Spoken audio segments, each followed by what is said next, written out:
Hello, everyone. Thank you for coming to our presentation. My name is Martin Zaplatal, and I'm a Director of Engineering at Disney Streaming.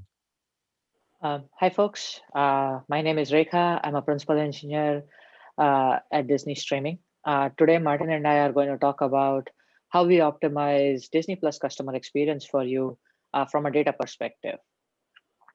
So, as you know, Disney Streaming started a streaming service only a couple of years ago. However, it has grown at a very rapid pace to over 100 million subscribers. In addition, Disney Streaming, underneath Disney Streaming, there are a bunch of diverse services like ESPN Plus, Disney, and others. And the content spans across live TV, sports, pay-per-view events, and video on demand. In order to co-host this heterogeneous content, we have invested in building a self-service platform comprising libraries, APIs, and tooling instead of just building pipelines and bringing services in a loosely coupled fashion. This platform that we have invested in provides a low latency solution and emits petabytes of data, which further powers downstream analytics and learning based solutions that we're going to talk about later in the presentation. So let me start with a couple of use cases that we have onboarded using this approach. The first one is, I think you are all familiar with, uh, giving you a personalized homepage backed by a recommendation engine. The second, which may not be as visible and mostly exists in the backend, is what happens when a user hits play. How do those requests get routed?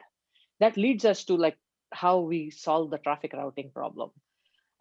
We do that by optimizing service level metrics like utilization, latency, user level characteristics like the device they are coming from, what are their bandwidth constraints, and the CDN routing where which content is hosted where.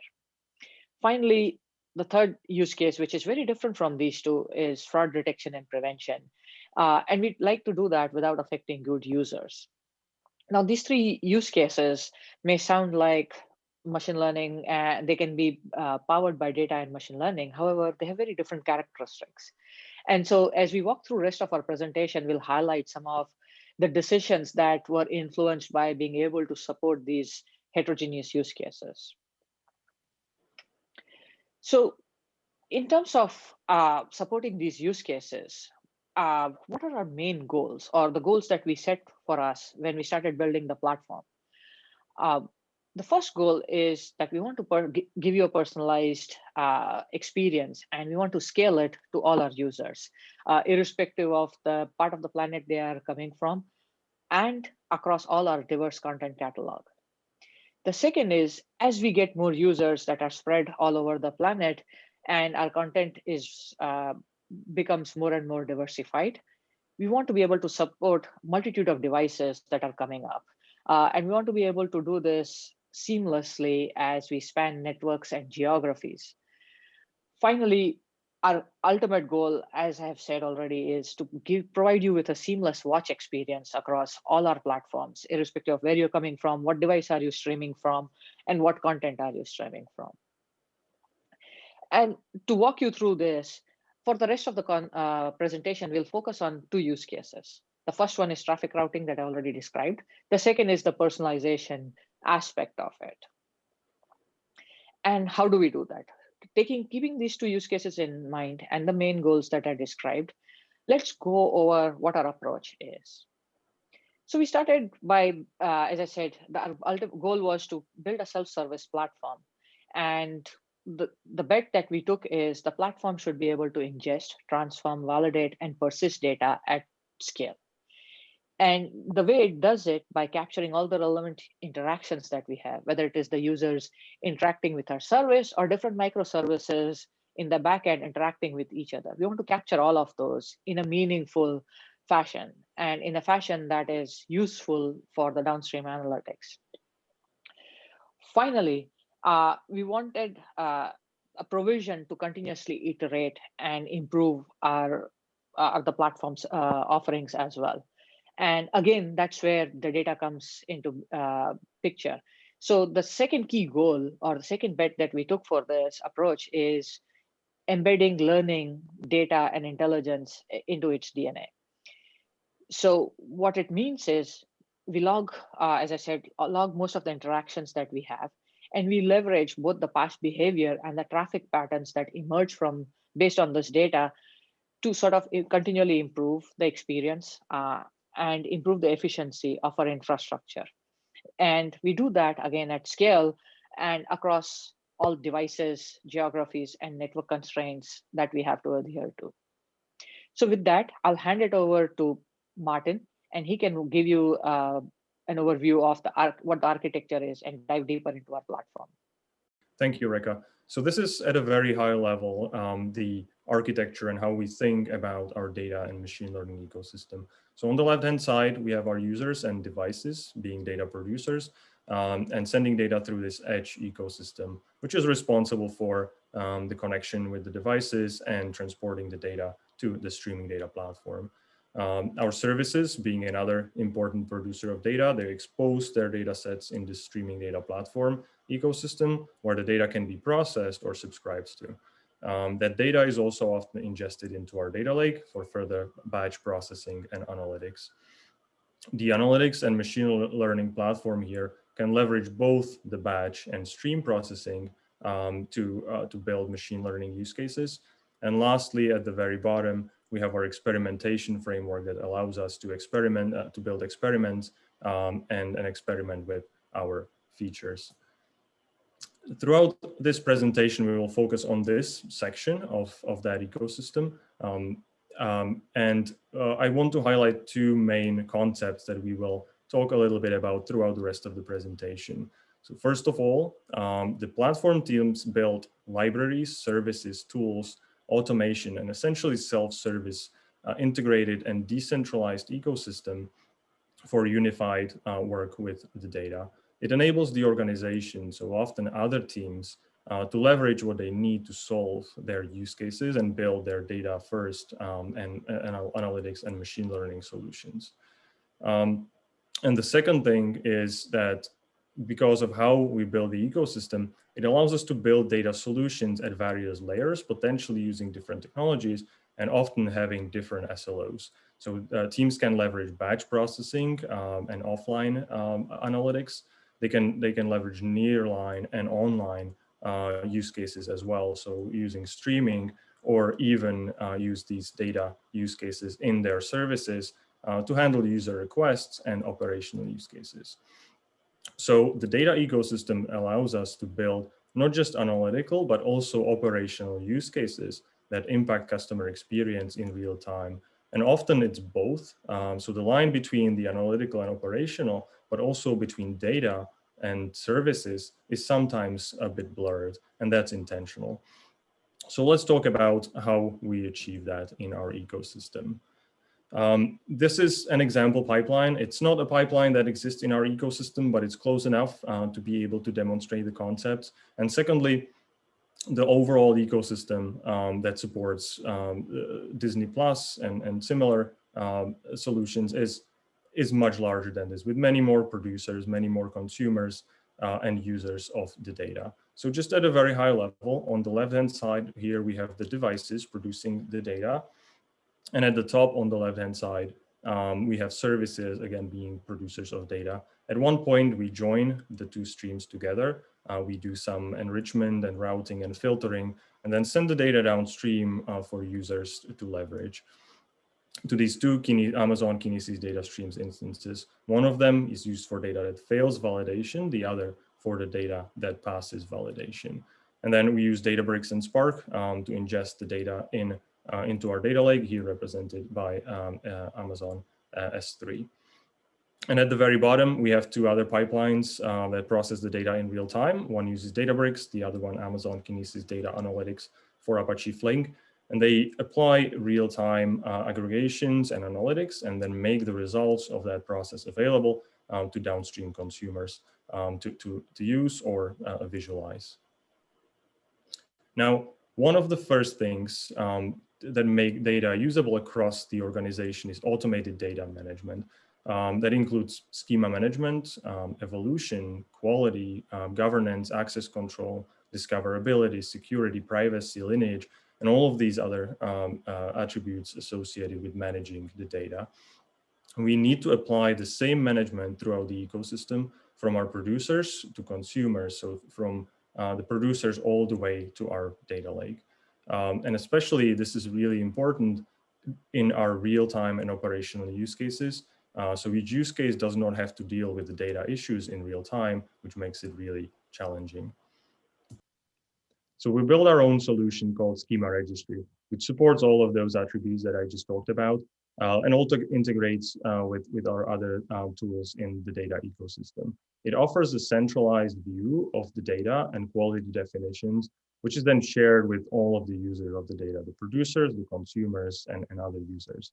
The way we designed it was to separate declarative definition of the data expectations from the execution, so enforcement of those definitions, from the subsequent actions, and what do we do about any potential issues.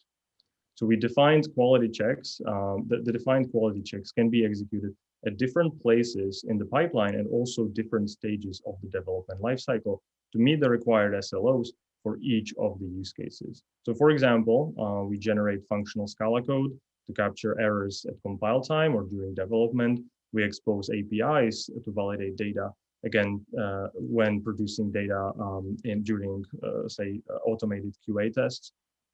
And we also have integration with Databricks and Spark for checks during ingestion to data lake or processing the data later in the data lake as well. So we maintain the correct format, standards, and quality, and all of the other guardrails throughout the ecosystem, which allows us to enable other teams to start building data solutions and solutions leveraging these tools and machine learning and analytics tools.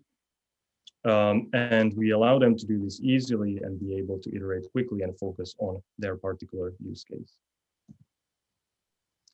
Another example of how we think about the platform services is providing self-service patterns. Teams are always allowed to build their own solutions, ideally using the SDKs, tools, and services that I just talked about. But there are also some patterns that are repeated, and teams can use them and deploy them just using a configuration. So on this example, these two blue boxes are essentially the same thing. It's the creation of a view from a stream or creation of a snapshot from a stream, which is a common example. In this case, we ingest Amazon Kinesis data streams into Amazon S3 using Databricks. And then we have another Databricks job that processes the data and creates well-formed delta tables that are then used as the basis for our tiered data lake downstream. And the reason, again, we can do this is because of the schema registry mentioned previously. We know the shape of the data, we know the expectations, such as the quality of the data that we expect and the checks that we need to apply. And we also have the generated code that allows us to efficiently transform between formats such as JSON or protobuf in the stream to the Delta format in our data lake. And secondly, since Delta supports both streaming sync and streaming sources, we can actually continue streaming downstream if we need to, depending on the use case and its SLOs. And when talking about platform, and especially the operational use cases that support Disney Plus, we need to have the same bar for quality of these services that our other backend services do. So we need to build tools that solve problems around observability, reliability, and resilience, elasticity, and auto-scaling or cost efficiency to, again, meet the same bar as our other services to be able to support these operational use cases at scale. This is just an example of a throughput in the same stream in two of our geographical regions.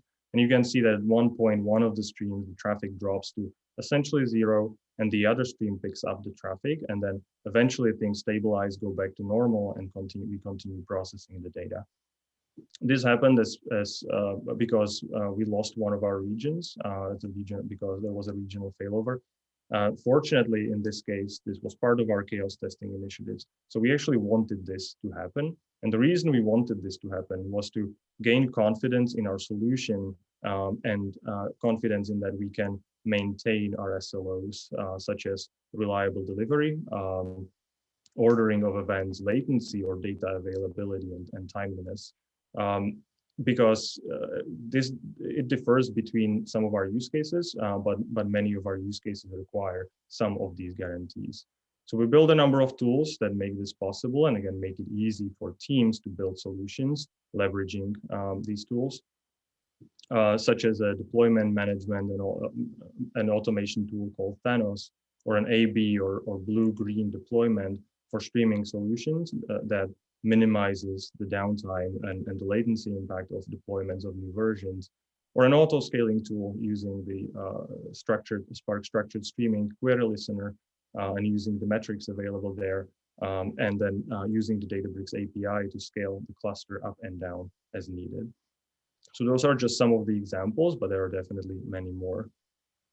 And lastly, let's talk briefly about the tech stack. So we use Amazon Kinesis Data Streams, AWS MSK for us as the backbone of our streaming solutions, and AWS S3 for a lot of our batch processing. And then on top of them, a number of technologies like AWS Kinesis Data Analytics for Apache Flink, AWS Lambda, the AWS client libraries. But we also rely heavily on Databricks for both streaming and batch processing. And we use other technologies like Airflow, Jupyter Hub, and many others. But importantly, on top of them, we build this ecosystem of tools, the streaming data platform, the data platform, the machine learning platform, and the experimentation framework that provide an abstraction layer that allow our services teams to build their solutions, potentially leveraging data and analytics, but also our data teams to build their data processing solutions and ETLs, and everyone to leverage the analytics and machine learning solutions, again, at different layers as needed. So with that, I will hand it back over to Reka to walk through the details of the machine learning platform and how the use cases map to the platform. Thanks, Martin, for the detailed description of the platform and the awesome tooling and services that it provides. I'll just briefly touch on the ML platform side of things. As part of the ML platform, as Martin mentioned, it's more of an abstraction on the underlying technologies like Databricks, Jupyter Hub, EMR. And so as part of ML platform, what we are looking to provide is simplify ML development and deployment. So we rely heavily on Databricks notebooks and actually scheduling jobs via Thanos that we built in-house. In addition, we leverage sort of custom Docker images, which have the inbuilt packages, ML packages, and specific versions, and provide them as Docker images so that it's easier for upstream analytics and ML. In addition, using both Databricks and EMR, we are trying to build a sandbox environment where folks can test their ML pipelines before they are ready to deploy in production with all the production data, so that we are confident when we are deploying our models, whether on the streaming platform or in our rec engine service. So next, I'll dive deeper into the actual analytics and ML use cases. The use cases stay the same, but I'll go into deeper details of what kind of models do we put in place, how does a typical pipeline look like, and so on. So let's go back to the use cases. I know you have heard these use cases throughout the presentation, but I'll dive a little bit deeper into them. So the first one that I'd mentioned was traffic routing. But before we get to traffic routing, we had to solve and understand and be good at predicting our seasonality and traffic trends. To achieve that, we started off with some simple statistic models and time series analysis, eventually sort of getting better at them to accurately do forecasts, like accurately forecast our demand. And when I say demand is in terms of based on if we have live events going on, if we have higher, like if it's prime time for folks to watch video on demand, things like that. So they are taken into account, and we are looking towards improving our demand forecasting. In addition to using the time series analysis and demand forecasting, we are also looking into leveraging user preferences. So network affinity or CDN affinity is one aspect of it, but we are trying to incorporate the type of devices that a user is streaming from. So for instance, if a user is streaming from an Android device in some rural or remote location, serving them for high resolution content or at the highest speed may actually be detrimental to their experience because it's going to drain their battery faster and things like that. So we're trying to take into account sort of devices from which the requests are originating, the geographical location from which the request is coming, so that we can best optimize for the user experience. In addition to the optimizing the user experience, we're also looking at doing it efficiently. So one of the side goals for us is to have high operational efficiency. What I mean by operational efficiency here is we look into optimally allocating our resources. So for instance, if someone is streaming a live event from a 4K television versus another person is streaming the same event from, say, a mobile device, and a third person is doing video on demand, if we leverage analytics and machine learning appropriately, we could actually optimize all of these resources and yet be efficient from the infrastructure side. And so those are all the things that we look into account, where we look at the service characteristics like the content metadata, the network and the bandwidth, the user characteristics, and our predicted demand and seasonality patterns. We combine all of them into providing you with the best experience. Now, I spoke a lot of what kind of ML we can use, how we put those things. Now, these are each different pipelines, and how. So let me talk a little bit about how we bring those things together. But before I do that, here's how a typical ML pipeline would look like. So there is event data, which is the streaming data coming in.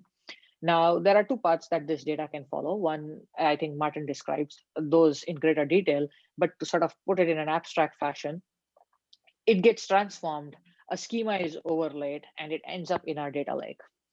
The other thing is, if the model requires some real-time features or real-time data, then some of the real-time data also goes into. Next is the feature engineering step, which combines both the batch data as well as the real-time data and computes a set of features that are necessary for our models in production. The blue box of machine learning that you see, it sort of represents an abstract ML platform here, the runtime ML platform, where there might be heuristics and metrics that are computed, time series analysis for, say, demand forecasting or CDN routing, some predictors and classifiers for our fraud and abuse prevention. And the one thing that I haven't mentioned here is but a recommendation engine. So these features are available to any of the models in our runtime, which can then score the incoming requests and output the model, output the decisions to the respective services. Now, each service is empowered to use the output of these models in a way they deem fit. But what we do is we log all the decisions that the service is made into our data lake. And some of those are brought back and show up again as a streaming data. So sort of it's a continuous loop that goes in. And the reason we are able to do it because of some of the platform architecture decisions that Martin described in detail we have made. So I hope this provides you with a good overview of our ML ecosystem and how it sort of benefits from the underlying platform architecture that we have chosen. So with this, I'll just wrap up and go over. So we talked about how we optimize for personalized experience at scale. And the key bet that we have made in order to achieve personalized experience is make data sort of integral to our ecosystem. In addition to data, we are looking to sort of have a continuous loop of feedback to sort of keep this iteration, continuous improvement process going on. And none of this would be possible without the self-service platform comprising of libraries, SDKs, services, and automation. And our focus on solution enablement and being it self-service, rather than just building pipelines and putting them together into a runtime. And finally, I think this rapid scale at which we have emerged from a new streaming service to the huge member base wouldn't be possible if we didn't use a lot of open source technologies and strong vending partners like Databricks, who have provided us managed solutions to aid this rapid development. So with that, thank you for your time. Thanks for taking the time to listen to us. We are available to answer any questions you may have for us. And as always, we are always hiring. So please visit disneytech.com to see if any roles speak to you, or if you have any questions about them, feel free to reach out to Martin and I. And finally, your feedback is important to us. So please don't forget to rate and review our sessions and share any feedback that you have for us.